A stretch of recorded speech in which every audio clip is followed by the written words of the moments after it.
Hello everyone, कैसे हैं आप लोग। आई होप आप लोग अच्छे होंगे। ट्रैक जे नीड में आप सभी का स्वागत करता हूं मैं। चलिए क्वेश्चन स्टार्ट करते हैं। Consider a uniform chain of mass small m and length l। The chain is release when hanging length is l not. Find the speed with which the chain leaves the table. तो question को कैसे solve करेंगे हम? By using the work energy theorem. देखिए question को फिर से वही वर्क एनर्जी थ्योरम से हम लोग क्वेश्चन को सॉल्व करेंगे, जैसा कि अभी तक हम लोग दूसरे क्वेश्चन के अंदर करते आ रहे हैं। ठीक है, तो यहाँ पे एक चेन इस तरीके से प्रेजेंट है। चेन को मैं कुछ बना देता हूँ इस तरीके से। ये चेन की वो वाला पार्ट जो कि टेबल पे था, अब ये मैं हैंग करता हुआ पार्ट बना रहा हूँ। ये हमने बात कर ली। ये एल नॉट जो पार्ट जो हैंग कर रहा है, अब देखिए यहाँ पे अगर आप थोड़ा सा ध्यान से देखें तो ये वाला जो पार्ट होगा यहाँ पे इसका सेंटर ऑफ मास होगा, और ये वाला जो डिस्टेंस होगा टॉप मोस्ट पोजिशन से ये होगा एल नॉट बाय 2। क्लियर, ये सेंटर ऑफ मास होगा। दिस इज, मैं लिख देता हूँ सेंटर ऑफ मास। क्लियर। अब देखिए अभी इसकी वेलोसिटी जो है वो है 0। क्लियर। अब देखिए जब ये पूरी की पूरी लेंथ जब ये हैंग करने लग जाएगी तब क्या स्पीड होगी इसकी, तो ये मैं स्पीड बना लेता हूँ यहाँ पे। ये जब पूरी की पूरी चेन हैंग कर जाएगी तो क्या होगा,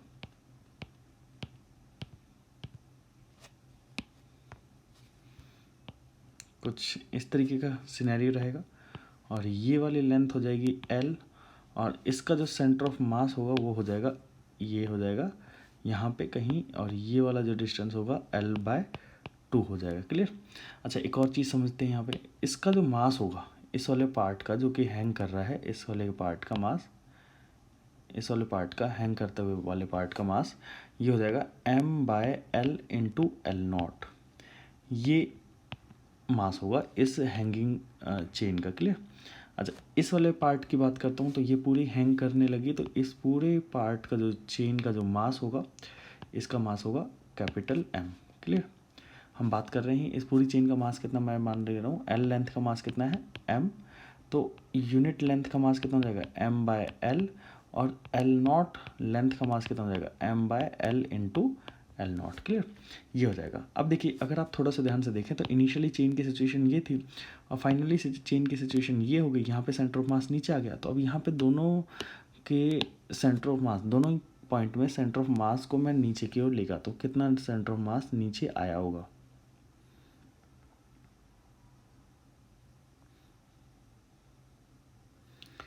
इस कंडीशन में अगर आप थोड़ा सा ध्यान से देखें तो इस पूरे सिस्टम की बात करते हैं। यहाँ पे अगर आप थोड़ा सा ध्यान से देखें तो इस वाले पार्ट का सेंटर ऑफ मास कहाँ है, यहाँ पे हो जाएगा। क्लियर। अब मैं बोलूँगा कि भाई अब देखिए यहाँ पे इस वाले पार्ट का मास कितना होगा, इस वाले पार्ट का मास कितना हो जाएगा, इस वाले पार्ट का हो जाएगा मास m/l into L minus L not. Clear. अब देखिए यहाँ पे दो पार्ट को नीचे लेके आया जा रहा है, एक तो ये वाला पार्ट नीचे लेके आया जा रहा है और एक ये वाला पार्ट नीचे लेके आया जा रहा है यहाँ पे। ठीक है ना। अब दोनों की सेंटर ऑफ मास की बात करता हूँ। देखिए ये वाला पार्ट, ये वाले पार्ट का सेंटर ऑफ मास, ऐसा करते हैं इसका दूसरे कलर के पेन से रिप्रेजेंट कर देते हैं।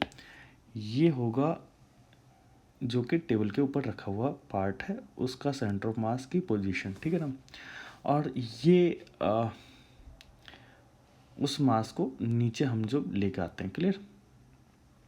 क्लियर। अच्छा, अब हम बात कर रहे हैं इस वाले की, इस वाले का सेंटर ऑफ मास की बात करते हैं। ये वाला पार्ट जब यहाँ से, ये वाला पार्ट यहाँ से इस वाले पोजीशन पर आ रहा है तो दोनों का सेंटर ऑफ मास की बात करते हैं। ठीक है ना। अब यहाँ पे देखिए समझिएगा, अगर आप थोड़ा सा ध्यान से देखें तो सेंटर ऑफ मास जो है मैं इस वाले पॉइंट को नीचे लेकर आ रहा हूँ, यहाँ से यहाँ पे लेकर आ रहा हूँ, इस वाले पॉइंट को यहाँ से यहाँ लेकर आ रहा हूँ, तो क्या होगा वो चीज़ समझते हैं। तो इस कंडीशन में अगर मैं इस वाले पार्ट को मैं यहाँ से यहाँ लेकर आ रहा हूँ तो वर्क डन बाय ग्रेविटी कितना होगा, वर्क डन बाय ग्रेविटी हो जाएगा m/l into L minus L not, और ये नीचे कितना जा रहा है l/2, तो l/2 नीचे जा रहा है इंटू जी, mgh होता है ना। देखिए ये तो इस वाले पार्ट का मास मैंने ये लिख दिया m/l into L minus L not, ये हमारा मास हो गया, और इंटू जी हमने ये लिख दिया, क्लियर। और L/2 ये सेंटर ऑफ मास नीचे आया था, ठीक है। ऐसे ही हम बात करेंगे इस वाले पार्ट की। इस वाले पार्ट का सेंटर ऑफ मास पहले ही नीचे कितना था, L0/2, तो इसका नीचे कितना है L0/2 माइनस ये जो h होगा, ये जो h ट्रैवल करा है वो कितना हो जाएगा L/2 माइनस L0/2, इतना नीचे आया। तो ये हम लोग निकालेंगे, plus work done by gravity on this part that is equal to m/l into L0, ये मास हो गया g, और ये h कितना आया L/2 माइनस L0/2, ये हो गया, क्लियर। अब देखिए यहाँ पे अगर आप थोड़ा सा ध्यान से देखें तो work done by gravity is equal to change in its kinetic energy half mv² in minus initial kinetic energy 0, मैंने ये लिख दिया, क्लियर। ये work done by work energy theorem के अकॉर्डिंग मैंने लिख दिया, ठीक है।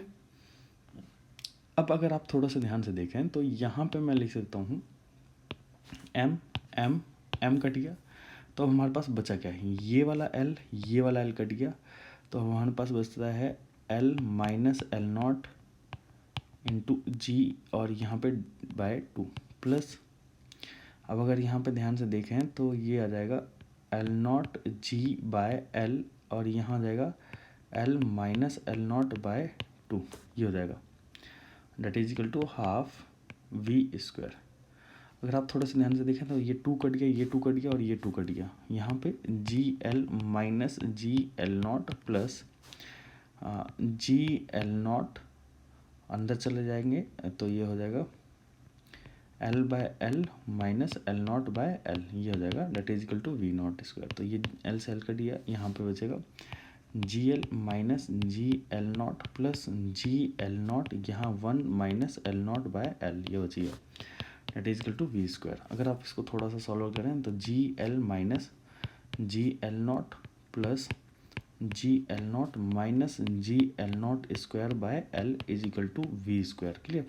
ये वाली टर्म कट गई, और यहाँ पे अगर मैं एलसीएम लेके चलूँ तो आ जाएगा GL² minus GL0² divided by L is equal to v²। और जब हम इसको फर्दर सॉल्व करेंगे तो ये v की वैल्यू आ जाएगी, अंडरूट में GL² minus L0² divided by L। I hope आप लोगों को ये क्वेश्चन समझ में आया होगा। ऐसे ही वीडियो लेक्चर्स देखने के लिए हमारे चैनल को जरूर सब्सक्राइब करिएगा, और बेल आइकन को प्रेस करना मत भूलिएगा, ताकि जो भी लेटेस्ट लेक्चर हो आप लोगों के पास सबसे पहले पहुंच सके।